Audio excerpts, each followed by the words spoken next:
I love these clickbaity articles. Asteroid the size of 18 platypus. Wouldn't it be platypuses? Oh, that's a disturbing word. To fly closer to the Earth than Moon. Oh, thank God they used an animal we all know the size reference to. It would have been chaos if they said, I don't know, a cow? Or, feet? Do we not teach feet anymore? Anyway, I know that's not why you're here. You're here for the future of Starfield modding. Unless you are here for platypus. In that case, how did you find this channel? Anyway, let's get into it. Okay, I'm editing this later, and I just realized I kept saying TheFirstEnd when his name is TheFirstEnd. So stupid. Why? What is wrong with my brain?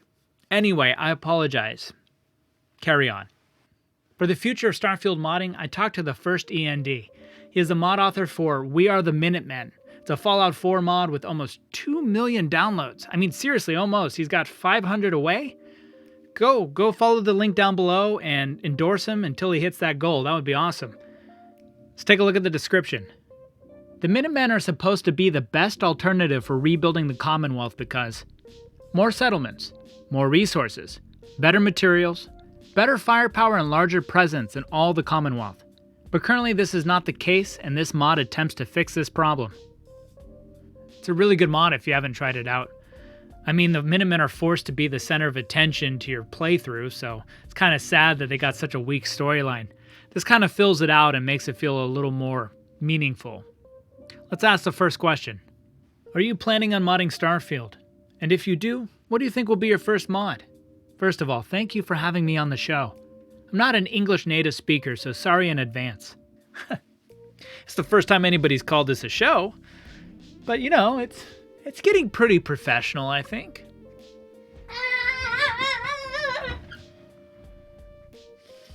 Well, it's still nice. No, so far I haven't anything planned for Starfield. I'm not a mod author doing mods just for doing mods. When I made We Are The Minutemen, it's because the Minutemen were a very weak part of the game that needed to be addressed. Bethesda has a lot of great ideas and lore, but they usually fail to implement and expose them to the players. For example, in Skyrim, the implementation of quests, dialogues, and NPCs are so lackluster that even after defeating Alduin and saving the world, I still felt like the lusty Argonian had a more epic adventure than me. Not good at English, my ass. I couldn't even write a better jab for Todd Howard than that. Oh, it's so true. Moving on. Anyway, since one of what I like the most in Bethesda games are factions, my first mod would probably be a mod fleshing out one of the factions. But let's hope that Bethesda will do such a good work on them that they will not need to be fixed. First of all, your English is perfect. Don't change a thing. And you're right with Elder Scroll lore. It is so deep that they have stories within stories. I mean, you can watch Fudge Muppet and get an idea just how ridiculous the lore is. So much so that I think Bethesda wrote themselves into a corner. I mean, how are you going to produce that same richness in the main generic quest where you're not trying to write in a specific character? Yeah, it is kind of funny to think about how half-baked their main quests are, but everything else around it is just so awesome. Next question. Will the usability of CK2 dictate your interest in modding? And what improvements to the creation kit would you like to see implemented? Or do you use another program like FO4 Edit? I use both CK and Xedit. Sure, without the CK, my interest for modding, and even for the games, would have been very low. What I would like to see improved is the possibility to modify an ESP file that have another ESP file as a master, without breaking everything. So I'm a very basic modder. I thought this was pre-combines, but I asked a group of better modders than me for sure, and Pra responded. He's also another good mod author we're going to talk to in a couple episodes from now. He said, no, that sounds like the anti-feature, where the CK strips off ESP masters and other ESPs. Creation Kit fixes this. So, in modding, there is so many specialized tools or scripts that you have to hunt down on forums and other websites. So I wouldn't be surprised if the first END didn't know about these fixes. Or he could be talking about something else entirely. If you know, go ahead and leave a comment down below. But my brain is already melting. From the gameplay we have seen, with settlements and crews, do you think we'll have something like our own faction that we can send and defend outpost? I'm not a fan of your own faction concept, generally speaking. It sounds kind of blank in my opinion.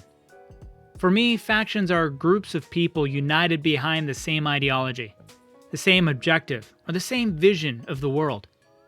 You join the one that resonates the most with you, and you meet new people that you can venture with. I mean, that makes sense, especially if there's factions that you enjoy the lore. All you have to do is kind of slightly adjust it a little bit in your head to make it work for that specific character you created. Better than creating a whole new headcanon for a whole bunch of nobodies who are just following you around for whatever.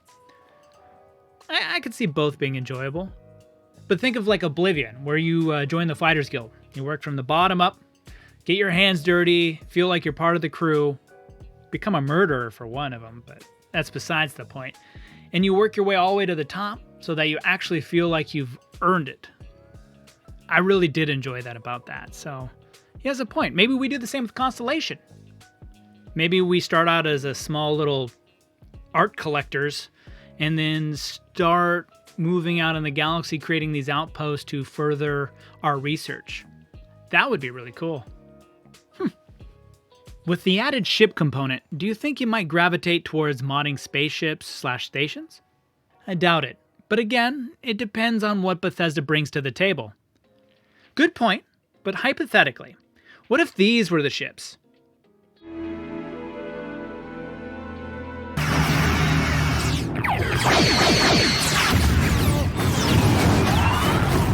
You'd mod it, right?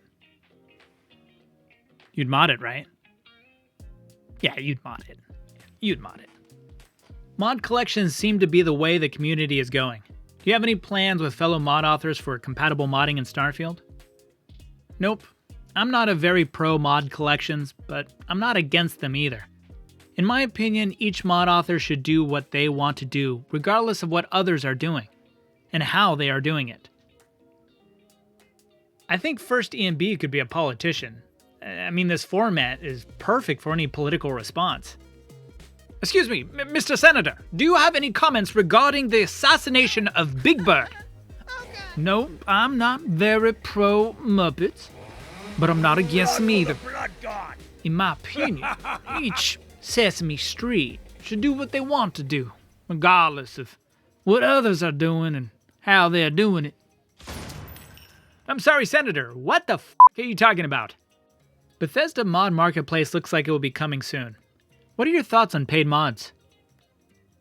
I don't know. The sharing of assets and knowledge between mods and the community is so big. It's a recipe for disaster. But again, we will see how Bethesda will implant that. Yes, implant was the perfect word to use there. Although, I don't think it's a recipe for disaster. I think it's a craftable item of disaster. Look, if you want to give me a thumbs down for that, I'll just take that on the chin. Finally, thank you for your time. And if you can have any playable or utility mod day one, what might you choose? Probably controversial, but for me, a voiced protagonist mod. Voiced protagonists make the story more, let's say, personal in my opinion. I saw some mods trying to do that for Skyrim, and the results were very impressive so far. I like voiced protagonists, but I like them for stories where it's written around the protagonist, and the story is pretty linear. For something like, Fallout 4, where you have many different endings and you're trying to jam the main storyline through all these varying side quests and choices you can make, it never feels very immersive. I'm always getting yanked out of my own storytelling. So for Bethesda games, I absolutely want a quiet protagonist who I can go ahead and put my own voice if I wanted to, or, my own headcanon to it. But that's just my opinion. Hey guys, I really want to thank you for watching all the way to the end. It helps me with my fight against my great enemy, the algorithm. And also what would help is a thumbs up. Or if you've watched me this far and you just hate me, and for some reason you've watched me this far, I think you've earned a thumbs down. Go for it. No problem. I also want to thank TheFirstEnd. He didn't have to answer these questions. None of them do, but they take time out of their day, and I really appreciate it. And I know a lot of you guys out there appreciate it too. If you have any mod authors you want to talk to or questions for them, go ahead and leave it in the comments below. I also have a Discord. A few of us out there, a bunch of good guys, and we're looking forward to inviting more people. So down in the link will also be the Discord. As always, stay safe and mod reckless.